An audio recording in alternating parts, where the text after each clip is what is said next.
नमस्कार मित्रांनो, कोल्हापूरपासून पूर्वेला 17-18 किलोमीटरवरच सांगवडे गावात नरसिंहाचं प्राचीन मंदिर आहे. मंदिराची रचना किमान 300 वर्ष तरी जुनी आहे.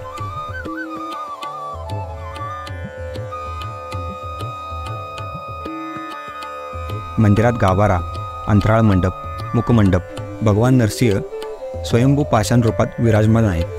हजारो घरांचा कुलस्वामी असलेल्या या नरहरीचं वेगळेपण बघायला गेलो तर लक्षात येईल की हे केवळ विष्णूंचं नरसिंह रूप नाही, तर याच मूर्तीत भगवान शिवांचाही अंश आहे. नमस्कार मित्रांनो, आपण आलो आहोत कोल्हापूरमधील सांगवडे गावामध्ये. या ठिकाणी हरिहरचे खूप प्राचीन असे मंदिर आहे.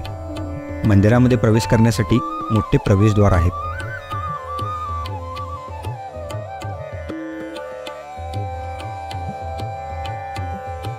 मंदिराचे बांधकाम 300 वर्ष जुने असून संपूर्ण बांधकाम हे हेमाडपंथी आहे. संपूर्ण मंदिर काळ्या पाषाणाचे आहे. मंदिरात प्रवेश करताच मोठा चौथरा लागतो.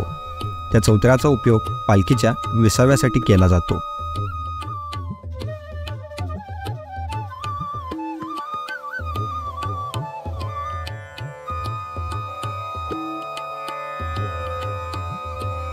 मंदिरात एक सभामंडप आहे.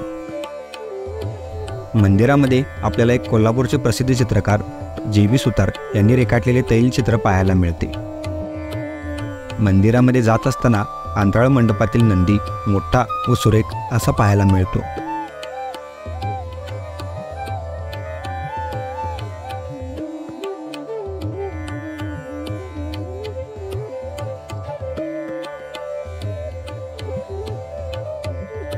सर्वांना माहीत आहेच की नंदी हे शिवाचे वाहन आहे, पण सांगवडे गावच्या या नरसिंहासमोर एक प्राचीन नंदी आहे.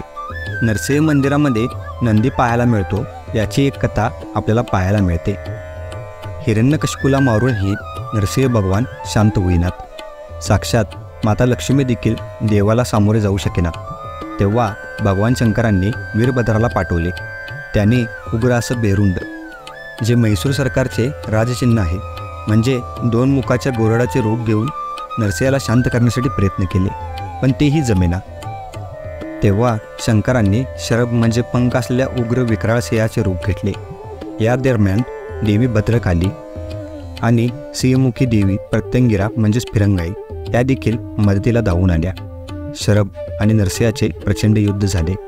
आता प्रत्येक पुराणात या युद्धाचा निकाल वेगळा दिला आहे. काही पुराण म्हणतात शरभेंद्रांनी नरसिंहाचा पराभव केला, तर काहींच्या मते नरसिंहाने शरभाला हरवलं. वास्तविक हे युद्ध जय पराजयापेक्षा विश्वाच्या पालक आणि सहारक अशा 2 शक्तींनी यांनी बाणावर यावे म्हणून होते. शेवटी दोघांनी एकामेकाचे कपट वेश ओढून काढले. नरसिंहाचे सिंह कातडे शिवांनी वस्त्रासारखं नेसलं म्हणून त्यांना शार्दूल चर्माभरम म्हणतात. तर शिवाचे शरभरूप ओढून काढतानाच्या या रूपाला गंडबेरुंड नरसिंह म्हणतात. या रूपात देवांना 8 मुखे आहेत. ती अशी: सिंह, मुख्य मुख नरसिंह, वराह, बेरुंड, हैग्रीव घोडा, बल्लूक अस्वल, वानर हनुमान, गरुड, वाघ या 8 मुखासह मांडीवर शरभ व समोर लक्ष्मी असं हे रूप आहे. भगवान विष्णू व महादेव हे नरहरीच्या अवतारामध्ये विलीन झाले. यामुळे या मंदिरामध्ये नंदी व महादेवाचीही पूजा केली जाते. त्यामुळे आपल्याला मंदिरामध्ये उग्र व सौम्यभाव मूर्तीमध्ये पाहायला मिळतात.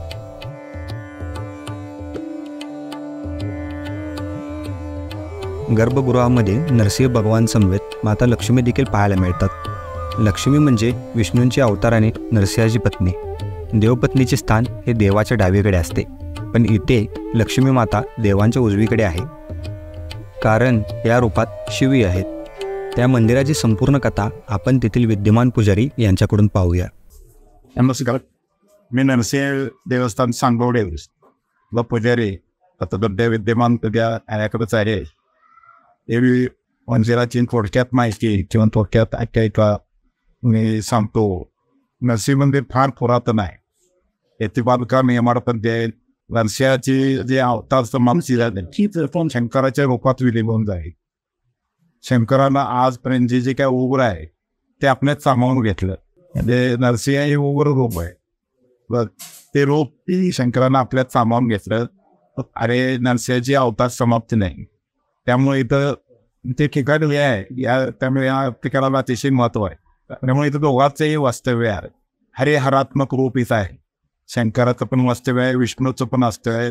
विष्णूचं नरसिंह रूपात पूजा केली जाते आणि शंकराची पूजा तरी भिन्नच आहेच. इथली उपासना रोज दोघांची मिळून केली जाते, शंकराची पण आणि विष्णूची पण. आरती विष्णूची पण म्हणजेच ते शंकराची पण असते. नरसिंह यात्रा चैत्र महिन्यात असते. अनुराधा नक्षत्रावर यात्रा भरते. 4 दिवस यात्रा असते. लाखो बाई शासन काट्या घेऊन दर्शनाचा लाभ घेतात. तसेच नरसिंह नवरात्र काळात मोठा उत्सव असतो, नरसिंह जन्मोत्सव. अनुराधा वैशाख शुद्ध चतुर्दशीला नरसिंह जन्मोत्सव असतो, तो पण मोठ्या प्रमाणात साजरा होतो. श्रावणात प्रत्येक सोमवारी गर्दी असते. दसऱ्यात 9 दिवस नवरात्र असते. असे वेगवेगळे विधी किंवा धार्मिक कार्य लोकांच्या मार्फत इथे केले जातात. मंदिरातून बाहेर पडताच विठ्ठल रुक्मिणीचे मंदिर देखील पाहायला मिळते.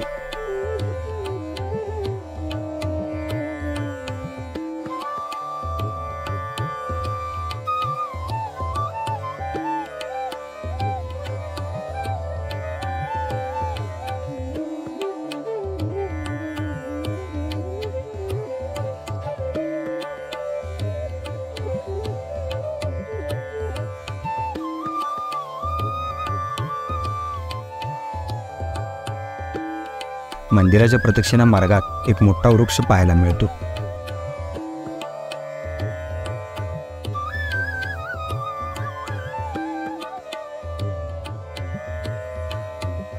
वृक्षाखाली खूप साऱ्या विरगळ्या देखील पाहायला मिळतात. या विरगळी आपल्याला मंदिराच्या पुरातत्वाची साक्ष देतात.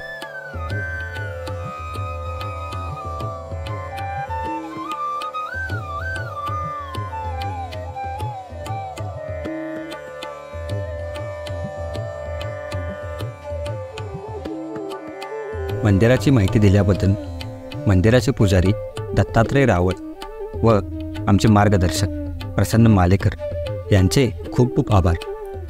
हे होते सांगोड येथील नरसिंह मंदिराची माहिती. व्हिडिओ आपल्याला कसा वाटला जरूर सांगा.